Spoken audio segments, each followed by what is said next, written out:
Diga para quem está do teu lado, tema da mensagem. Vamos lá. Tema da mensagem: a minha conversão. Você lembra do dia que você voltou, aceitou Jesus? Tem gente que voltou há pouco tempo aí, aleluia. Você lembra do dia quando você foi na igreja e falou assim: hoje eu vou aceitar Jesus e eu vou ter uma nova vida? Tem muita gente que veio pela dor, mas teve gente que veio pelo amor. O que você é? Eu não sou ex-nada. Nunca fui ex-nada, pastor. Eu sempre tive uma vida tranquila. Só o que me faltava era igual Jesus e aquele rapaz que era rico. Só te falta uma coisa: entregar o teu coração para Jesus. Algumas questões na nossa vida ficaram para trás e muitas vezes a gente esqueceu do primeiro amor. Quando a gente se esquece do primeiro amor, a gente joga fora a primazia daquilo que o Senhor fez de melhor na nossa vida. Que o decorrer do Evangelho tem muitas lutas, mas quando a gente aceitou Jesus era uma felicidade só, Lilian. Caramba, tu estava no culto cedo, chegava cedo na igreja, estava sempre ali, participava, não tinha, irmão, poderia falar céu e terra, e meu Deus, e caía chuva, e o sol estava forte, a igreja não tinha ar-condicionado, pouco importa, o que importava era estar naquele lugar. E a Bíblia está dizendo justamente sobre o processo de conversão do nosso irmão Saulo, que depois mudou de nome para Paulo. Os dois nomes têm o mesmo sentido, que era um homem pequeno, um homem que estava ali fazendo algumas coisas, e Saulo, ele era perseguidor da igreja, e ele vira um perseguido por aqueles oponentes que eram aliados a ele. A vida cristã é assim, irmãos. Quando a gente vem para a igreja, quando a gente quebra barreiras, quando a gente joga fora a nossa carne, quando a gente joga fora as nossas vontades, a gente começa a ver que o Senhor prevalece, mas as batalhas estão ali. E parece que quanto mais a gente chega perto de Deus, Antônio, quanto mais a gente ora, quanto mais a gente busca, quanto mais a gente se consagra ao Senhor, Catinha, mais problemas vêm sobre nós. Por que os problemas vêm? Para mostrar para mim e para você, é que o nosso Deus vai interferir. Eu vejo Deus interferindo aqui, irmãos, em alguns processos da nossa vida para um propósito muito maior. Então esse tema da mensagem que diz a minha conversão tem tudo a ver com a igreja que estava na Palestina. Olha que coisa boa, André Fernandes. Fui descobrir que teu nome hoje é André Fernandes. A Bíblia está dizendo que na Palestina, na verdade a Palestina, quando a gente ouve esse nome, a gente ouve o nome daquele povo lá meio doido, que serve a outros deuses, que são homens bombas. A gente entende esse lado. Mas a Palestina, Celina, era a antiga Canaã. Se a gente for ler a história de Josué e Caleb, a Bíblia vai dizer que os únicos que entraram na terra de Canaã foram os dois, mas foram os seus servos, foram anciãos, entraram crianças, mais tarde a terra cresceu, e a Bíblia está dizendo que aonde era a antiga Canaã, virou a Palestina. Por que virou a Palestina? Porque o povo estava todo recluso, fugindo do seu chamado, saindo fora do propósito, mas Deus tinha algo muito maior, Elaine. Deus ia recomeçar o transbordar do evangelho, o dínamos da explosão de Deus na terra, através de um cara que era perseguidor e iria mandar cartas para a igreja, para as igrejas crescerem. Sabe o que essa palavra está dizendo para mim nesse início? É que não importa o lugar, importa aqueles que serão levantados com propósito. Quem tem propósito não recua quando Deus manda ir. Mas pastor, eu tenho que passar pelo vale da sombra da morte. Mas a palavra diz, não tema mal algum, porque até no vale da sombra da morte o Senhor está lá. Ah, pastor, mas eu estou passando pela luta, eu caí dentro de um peixe, Deus me vomitou ali através daquele peixe dentro de um lugar, que eu vou pregar para um povo que não quer ouvir. Meu irmão, lembra-se bem, eu e você, nós temos que lembrar, não foi Deus, aleluia, que fez as coisas erradas para a sua vida, fomos nós que escolhemos, mas a Bíblia vai dizer que Ele transbordou abundantemente, aonde era pecado, abundou o que, irmãos? Abundou a graça. Então o que era para dar errado, Thaís, vai começar a dar certo, Moisés. O que era para dar errado, irmã Yolanda, vai começar a dar certo. Porque nós estamos na Palestina, na terra de Canaã. Mas a Bíblia diz que eles estavam entre a Ásia e o Rio Jordão. Ásia, 7 igrejas da Ásia do Apocalipse. Rio Jordão, lugar de cura. Lucimar orou aqui sobre cura.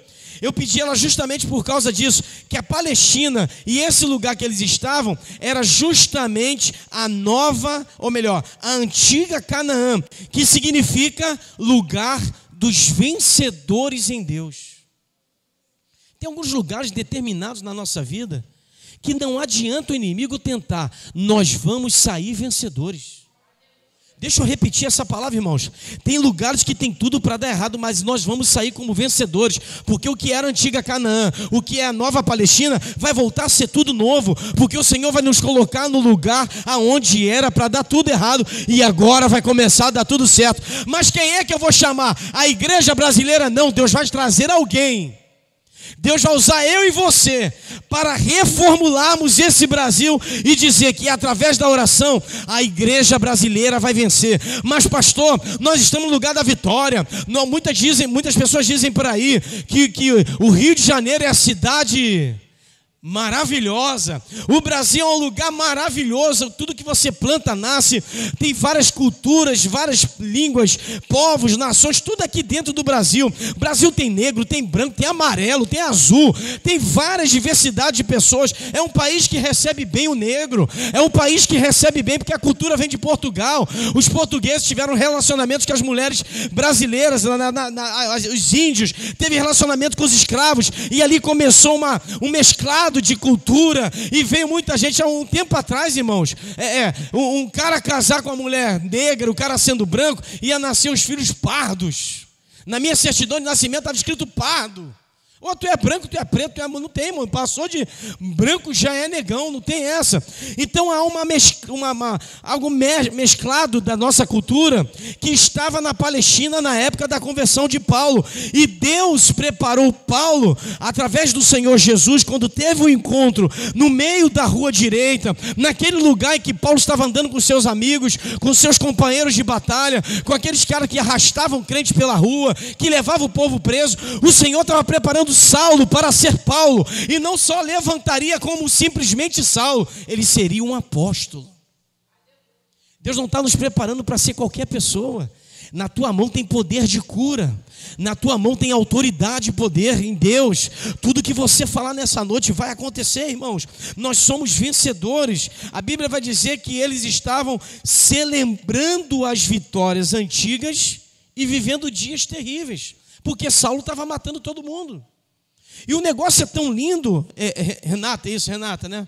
Renata, o negócio é tão lindo em Deus, que ele pegou um cara que estava no lixo, matando crente, para ser um chamado em Deus, e através de Paulo, mudar algumas questões na igreja. Deus vai levantar gente que não era para ser, irmãos. Deus vai tirar a gente de uma situação que a gente está pensando que é o final das coisas, que é o término, é o game over da história. Não, irmãos, Deus vai pegar aquilo que não era para ser. Eu vejo Deus derramando coisas novas sobre nós para um crescimento muito maior do que a gente imaginava. Eu profetizo, como estávamos orando sexta-feira aqui, Deus vai trazer de volta algumas coisas que nós perdemos. Deus vai trazer de volta o primeiro amor. Deus vai trazer de volta o compromisso. Deus vai trazer de volta as responsabilidades do evangelho. Deus vai trazer de volta pessoas cheias da unção. Mas pastor, aquela mulher é uma prostituta, mas amanhã ela vai ser uma missionária. Aquele cara é um mendigo, amanhã ele vai ser um pastor. Aquela criança não vale nada, é um usuário de droga, está perdido no mundo. É através dele, é através dela que nós teremos grandes homens de Deus no meio da igreja, e a igreja vai viver o maior evangelho dentro dessa terra, irmãos. Quem recebe isso, diga aleluia. A Bíblia está dizendo que Abraão sai da terra. Vamos para a história. Abraão sai da terra e ele faz uma migração entre os cananeus para a Palestina. A Bíblia vai dizer que recebe uma palavra de Josué e Caleb lá atrás, chega a essa turma que está agora na Palestina e diz que quando Abraão sai da sua terra e vai para uma nova terra que Deus mostra, é essa terra na Palestina que está. Por quê, pastor? Porque tudo foi dito em direção dessa Palestina, que é a antiga Canaã e é da terra que Abraão saiu. Irmãos, o que é para ser de Deus, será. Nada. Eu vou desbloquear algumas coisas aqui. Posso desbloquear aqui junto com você? Eu desbloqueei no campo espiritual agora aquilo que está preso que é nosso. Eu desbloqueei no campo espiritual aquela alegria que ficou para trás e que só está tendo tristeza. Nós desbloqueamos a alegria do meio do povo de Deus agora. Nós desbloqueamos toda a palavra maldita dentro da nossa família, que vive cheio de remédio, vive doente, vive mal, vive com a cabeça virada, vive com alguns problemas, irmãos. Aquilo que estava travado está sendo destravado agora.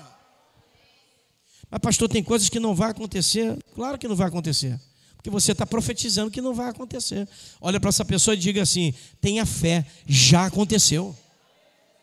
Ah, mas eu acho que não vai dar. Tem gente assim, irmãos? Conhece alguém assim? Ah, eu acho que não vai dar certo.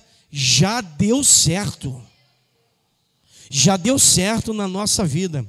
E a Bíblia está dizendo que teve um encontro de Paulo, ou melhor, Saulo, com o Senhor Jesus, através de uma voz, em Damasco. Damasco era um lugar de arrogância e crueldade. Porque Saulo vai pedir cartas. O negócio é... Irmãos, se você acha que o inferno é desorganizado, você está enganado.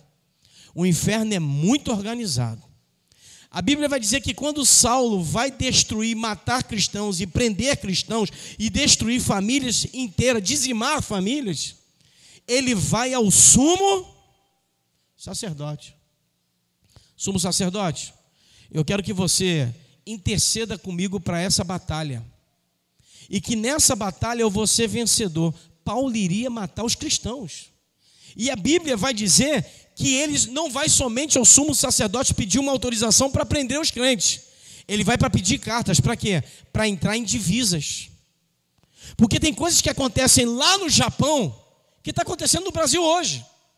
Tem lugares que, lá na Venezuela, coisas que estavam acontecendo lá, está começando a acontecer no Brasil. Tem coisas que estavam acontecendo na Bolívia, está acontecendo na nossa nação. Tem coisas que estavam acontecendo na China que está chegando no Brasil. E a gente está quieto, aceitando tudo, porque muitas vezes nós somos covardes. Deus está dizendo, irmãos, que é tempo de levantar novos Saulos para Paulo, para sermos vencedores. Paulo vai estar no caminho de Damasco, Saulo, e ele está no lugar que é chamado arrogante e cruel.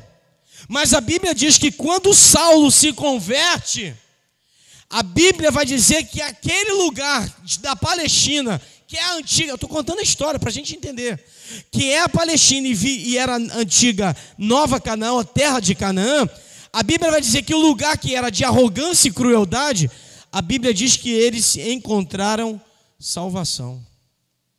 O que estava perdido começou a ter vida. Eu vejo árvores crescendo na nossa vida, irmãos.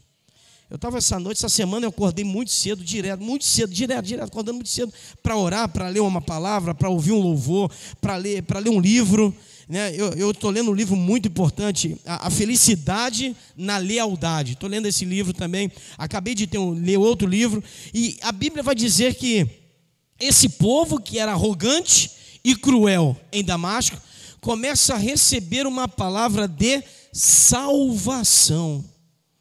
Pessoas que estavam perdidas começaram a encontrar salvação. Atos 4, versículo 6. Olha aí, Atos 4, versículo 6. Volta só um pouquinho. Se é colocar na tela, tá, Duda? Atos 4, 6 diz assim. Vamos lá. E Anás, o sumo sacerdote, e Caifás, e João, e Alexandre, e todos quanto haviam da linhagem do sumo sacerdote. A Bíblia vai dizer que havia vários sumos sacerdotes que iriam se levantar contra o povo de Deus, que estavam na antiga Canaã. Anás, Caifás, João e Alexandre, e todos quanto haviam da linhagem do sumo sacerdote. O que está dizendo aqui, irmãos? Havia uma grande opressão por parte dos sumos sacerdotes. Qual é o problema do falso evangelho? é que o falso evangelho entra na igreja dizendo que aquele evangelho é certo. O falso evangelho dentro da igreja nos ensina, muitas vezes, quer nos ensinar, que aquilo é o certo. Eu só vou para o culto se eu tiver cargo. Eu só vou para a igreja se tiver a dança na igreja. Eu só vou para a igreja se eu fizer X ou Y. Eu só vou estar na igreja se for uma igreja que tem um nível igual ao meu, um nível de adoração, igual aquele pobre e o rico. O pobre e o rico. Não, a minha adoração é muito maior do que aquele pobre. Ou então como aquele depósito da oferta daquela mulher que era viúva. Ela entregou um pouquinho e um montão de gente rica entregando coisas grandes. A Bíblia está dizendo que a adoração através desse povo que encontrou salvação era muito maior do que coisas. Só que quando a gente pensa, irmãos, em fazer alguma coisa, em oração, estarmos aqui sexta-feira, ir para o monte na segunda, estudarmos a palavra na segunda, estarmos no culto de adoração, aprendemos mais da palavra, o inferno também está se levantando, irmãos. Então não pensa você que está tudo tranquilo quando você está buscando, porque quando você busca mais problemas você verá. Por quê? Porque Deus só abre os olhos para quem busca. Olha para essa pessoa do lado e diz assim, ó, abre os teus olhos espirituais e veja que tem uma batalha travada aí e você está de bobeira. A Bíblia está dizendo que foi levantado Anás, Caifás, João, Alexandre. Para quê? Para quando chegasse em Atos 9, teria gente para condenar aqueles que seriam presos por Saulo. Saulo falou o quê? Quando ele vai prender os cristãos, ele vai lá no sumo sacerdote. Então Saulo estava fechado com quem? Com esse sumo sacerdote. Gente que era para servir as coisas de Deus, estava fazendo tudo ao contrário. Gente que era para trabalhar para o bem do povo, estava fazendo tudo errado. É o que nós estamos vendo no nosso país, que diz que é um país que ajuda o pobre, muitas vezes está destruindo a vida dos pobres.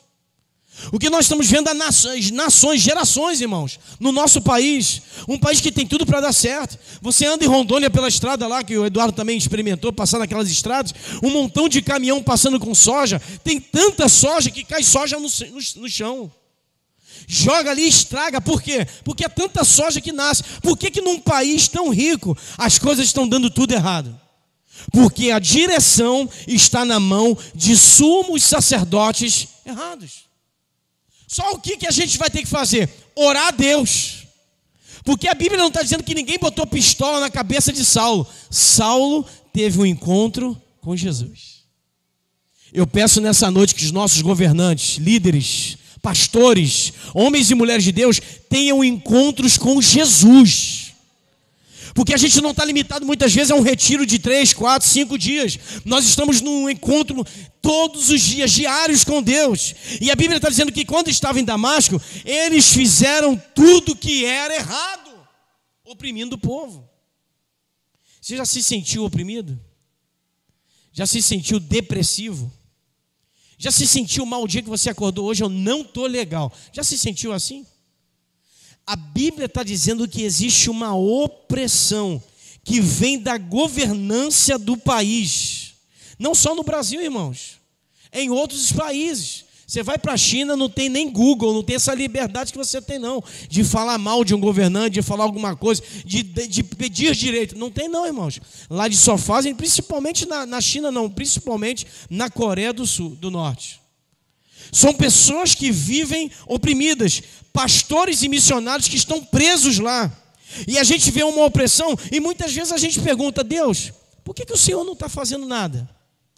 Porque até para a opressão do inimigo há um propósito de Deus para acontecer coisas grandes. Os nossos inimigos vão ser convertidos no nome de Jesus. Porque a Bíblia diz que o Senhor não quer que ninguém se perca. Se Ele não quer que ninguém se perca, então o nosso trabalho como igreja é orar até por aquele ladrão para ser amanhã um missionário. É ou não é, irmãos? Quem pode dar glória a Deus? Então eu profetizo que os mendigos de São João virarão empreendedores, ganhadores de almas, famílias serão restauradas. Muitas vezes, irmão, a gente não é mendigo vestido de uma roupa suja na rua ou andar ali de qualquer jeito. Às vezes nós estamos mendigando alegria. Mendigando relacionamentos. Às vezes estamos mendigando amizade. Eu não tenho amizade de ninguém, meu irmão. Quem tem Jesus tem tudo. Muitas vezes dentro do nosso quarto é ali o momento de nós orarmos, pedimos ao Senhor e falar: Senhor, eu só tenho o Senhor. E o Senhor fala assim: justamente, só que você nunca prestou atenção. Tem um louvor do Marcelo, é o meu xará, Marcelo, esqueci o nome dele, que ele falou: eu só tenho você. Ele vagou para o mundo afora e no final ele diz: eu só tenho você, não tenho mais nada, só tem Jesus, não tem mais nada. A Bíblia vai dizer que eles invadiam divisas. Eles invadiam divisas e perseguiam os cristãos. Só que os sumos sacerdotes estavam sendo forjados numa direção errada. Eu profetizo nessa noite, irmãos, que todo império das trevas que está contra a igreja cai agora. Pastor, mas o final dos tempos vai ser assim. Vão perseguir a igreja, vão matar os cristãos, mas nós também temos Deus que está interferindo nos propósitos de Satanás. Porque o inferno tem propósito também, irmãos. O inferno tem propósito para parar a nossa vida, mas não vai parar, irmãos. Deus não vai deixar acontecer nada, porque também é assim, irmãos. A gente pensa que está tudo dando errado, mas uma hora a luz do céu brilhará sobre aqueles que são os nossos inimigos, sobre aqueles que estão querendo o nosso mal, sobre aqueles que estão querendo o mal da nossa nação. A Bíblia vai dizer que quando Saulo caminha com os seus guerreiros, porque ele confiava naqueles caras, os caras matavam todo mundo. Capítulo 9, versículo 3, olha o que está dizendo aí: e indo no caminho, aconteceu que chegando perto de Damasco, subitamente, a Bíblia está dizendo, subitamente, o cercou um resplendor de luz do céu. A Bíblia diz que quando Jesus chega, havia ali uma luz do céu, e somente essa luz foi apresentada para Saulo. A voz todo mundo ouviu, mas a luz apareceu para Saulo. Sabe por quê, irmãos? Porque o Senhor queria naquela hora a salvação de Saulo. Mas o Senhor não queria dos outros guerreiros? Irmãos, ali é uma conversa futura. Mas a priori, o primeiro instante, Deus, através do seu Filho Jesus, através de uma luz, de um resplendor de luz, que veio automaticamente do nada do céu, ela foi em cima de Saulo. Que o Senhor comece a brilhar no nosso Brasil agora, irmãos. Que comece a ver uma luz para que a igreja não perca o foco. Está tendo em São Paulo um encontro do pastor Paulo Júnior, um encontro chamado Old School, que é uma escola de preparação para o Evangelho. Está reunindo Augusto Nicodemos, está reunindo uma galera boa de Bíblia. Para que ele fez esse encontro? Não teve show de música, não teve jogo de luz, não teve grandes cantores e não teve, irmãos, nenhum pregador que cobrou um centavo. Por quê? Porque o foco era aprender a palavra. Amém, Claudinho? Conseguiu chegar, glória a Deus. A palavra alcançou o povo através de tudo que foi dito pela Bíblia. A Bíblia está dizendo no versículo 3 que apareceu uma luz. E aquela luz, irmãos, veio como algo súbito e cercou aquele lugar, e o resplendor de luz alcançou Saulo. Aqui eu coloquei escrito que a igreja estava dispersa por toda a Palestina. O Brasil está assim, irmão, quer ver uma coisa? Faz reunião com as igrejas de São João de Meriti. Vamos fazer um encontro evangelístico. Não vai 2, 3 igrejas. A desunião das igrejas está tão grande, irmãos. As pessoas estão tão fora do foco, que se você for para outra igreja, é capaz da liderança daquela igreja falar mal da igreja que você era. E às vezes a gente escolhe coisas erradas para fazer algo errado, e queremos nos esconder atrás da cruz para ser os bons samaritanos. Pessoas que entram para a igreja, pessoas que saem da igreja, pessoas que estão 30 anos na igreja, não aprenderam o poder da salvação e não vivem essa salvação. Você conhece alguém que não tem fruto, irmãos? Conhece alguém que não fala de Jesus e é da igreja? Só sabe falar de futebol, só sabe falar de mulher, só sabe falar de saidinha, só sabe falar de coisas, mas não fala do evangelho. Pessoas que estão dentro das casas e já entregaram o ouro para Satanás. Aí fica dizendo assim, é assim mesmo, o Brasil vai se afundar. Irmãos, em nome de Jesus, o Brasil não vai se afundar. Porque hoje, eu vou profetizar, se for acontecer, é com Jesus, não é comigo. Eu profetizo hoje que vai aparecer uma luz no céu. E o Senhor vai trazer luz para pessoas que estavam perdidas. E essas pessoas que estavam perdidas, homossexuais, lésbicas, pastores adúlteros, pessoas destruídas, voltarão a ser grandes homens e mulheres de Deus. Eu profetizo que a luz do céu vai brilhar sobre o Brasil.